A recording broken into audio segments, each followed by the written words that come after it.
What's going on, everyone? So today I wanted us to talk about a black and white cinematic look. So a black and white look, it's basically just a look that has no other color other than black, white, and gray in it.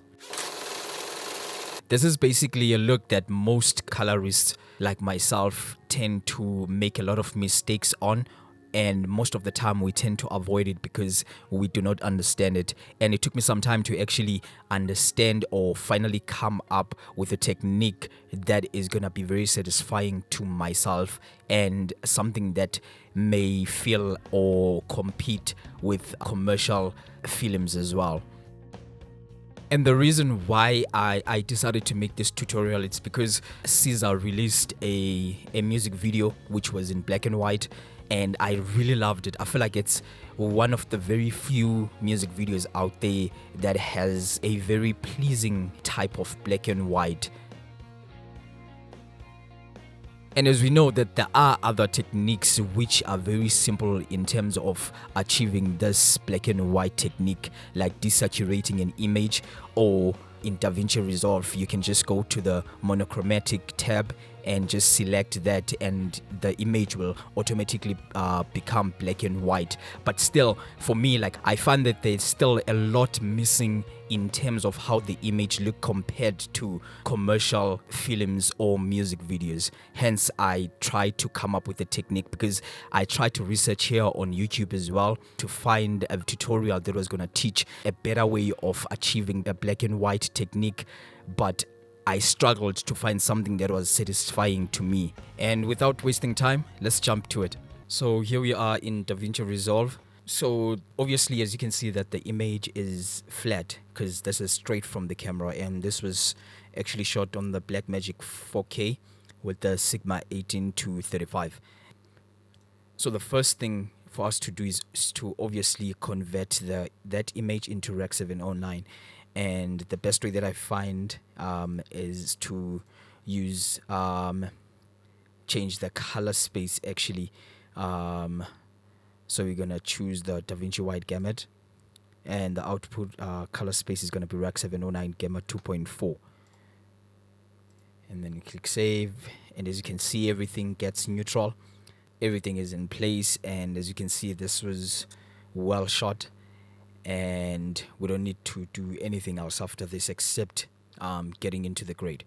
So the first thing that I did actually after that is to borrow from the technique, which is the BleachBypass. But the only difference here is in the composite mode, I chose the hard light option. Basically, in order to be able to create this is, we're using a layer nodes here, and we only have 2 of those. So as I mentioned, that on the composite mode I chose the hard light, and on the top node what I did was to come on my primaries, and in my saturation tab I desaturated everything so that I have no colors. So basically this is how it looks after that. So as you can see, it's another type of look as well. This first step helps me to actually push the image before I do any type of correction or adding contrast. So as you can see here on my waveform, the blacks are all the way down and the highlights are all the way up, but they're not clipping. The second thing after this, I went to the second node, which is here. What I did was on my primaries, I actually just use the curves, and I had my editable splines turned on. This basically allows you to kind of soften the highlights and the lower end of the image, and with you being able to boost either of those. So here on my curves, I actually just had my highlights reduced, and I had my low end pushed up just a tiny bit, just for us to cover or recover the detail here. And this part in the image, it's obviously the artist's shirt. And also I think I went on my log wheels, and then I just boosted my shadows just to compensate for the lower end. And this is before and this is after. So as you can see, like, it's still looking very beautiful. But obviously there's a couple of things that we need to do in order to get to that black and white world. So here what I've used is the plugin called Dehancer. And so these are all my settings. So first of all, when you open up Dehancer, by default it's going to be in Rec 709. So in order for you to be able to work in the right color space, you either have to choose your camera, because this can also convert your image into Rec 709. But in this instance, I knew that I was working in the DaVinci wide gamut. So that's what I changed to, so that this may react according to this color space. And after that, I went to the film tab and I chose the codec Aero Color 125. And the second thing that I did was to come here on the print film, and the profile that I chose was the codec glossy paper. And for me, I feel like that gave me the perfect look. And obviously, because I'm going for the desaturated or black and white look, I went to the saturation option, and I desaturated everything. You know what, let me make this simple for you and just turn this on. So this is where we are. So as you can see so this is how it looks basically after this. And the only thing that I did in this tab is actually just to work around the tonal contrast and color density. And the main reason I did that, I know that this is a black and white image, but for me, I felt like it was doing something and making the reds a little bit richer. So as you can see, if I move the knob, so the pants, as you know, they are red, and the sunglasses are red too. So it was actually giving it a much richer image, and I liked that. Obviously in the saturation, this is how the image looks, and obviously this is not what we want. We want the black and white image. And for this tab, this is all I did. And then I went down on my I didn't use the color head. I went for the film grain, and my settings here, as you can see, like the amount of grain is very low, because I didn't want it to be that visible, but I needed that texture. In regards to the shadows, I just didn't want them to be affected by the grain. So the only things that I wanted to be affected was the midtones and the highlights. And the film type here, I used the negative grain. So as you can see, between the positive film grain and the negative, there is a huge difference there.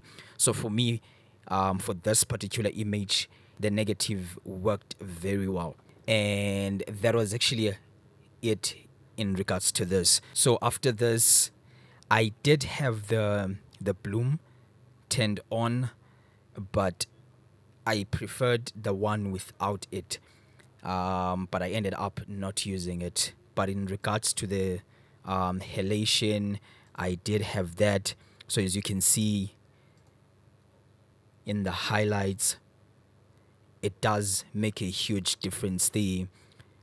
So the source limiter was turned all the way down, and the background gain was at 51, and the smoothness. Basically, these are the default settings. I didn't do much. I just liked what it did. I would have went without it, but it added a nice softness on the edges. And basically that was it when it comes to the Dehancer. And after this, I felt like my highlights in terms of this graphic here were a bit, just a tiny bit too much for my liking.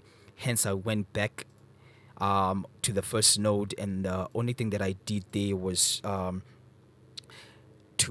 used the qualifier, and I muted the hue and the saturation because I didn't need those, and I only selected the highlights. So as you can see,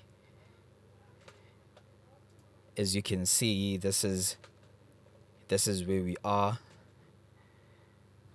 So that's what we've selected. Only the parts that are affected by the highlights. And in order for me to do any adjustments there, I went to the to my primaries, and on my highlights I just reduced them by a tiny bit. And as you know that sometimes in an image you don't need to do a lot, but because it's those little nuances that make a huge difference. This is how it looks. This is the before, and this is the after. Let me do this. So if you watch here, this is the before and the after. Before and the after. It's a very, very minor change, but it made a huge difference. And then the next thing, because I wanted this to be a little bit of sharp than it is, and as you know that the Sigma 18-35 is a very sharp lens itself, but I needed to push it a little bit further. Hence I added the sharpness, and it's very tiny, but it's doing something very important. So this is the before. This is the before, and then this is the after. The before and the after, especially if you watch this area right here. And then the last step was for me just to do just very minor changes, which is something very minor. And I went to my custom curves, and then I just boosted my mid-tones because I felt like it was lacking in regards to the brightness. So this is the before, and this is the after. The before and the after. So as you can see, even on my scope here, nothing drastic is happening, but it's making a huge, huge difference.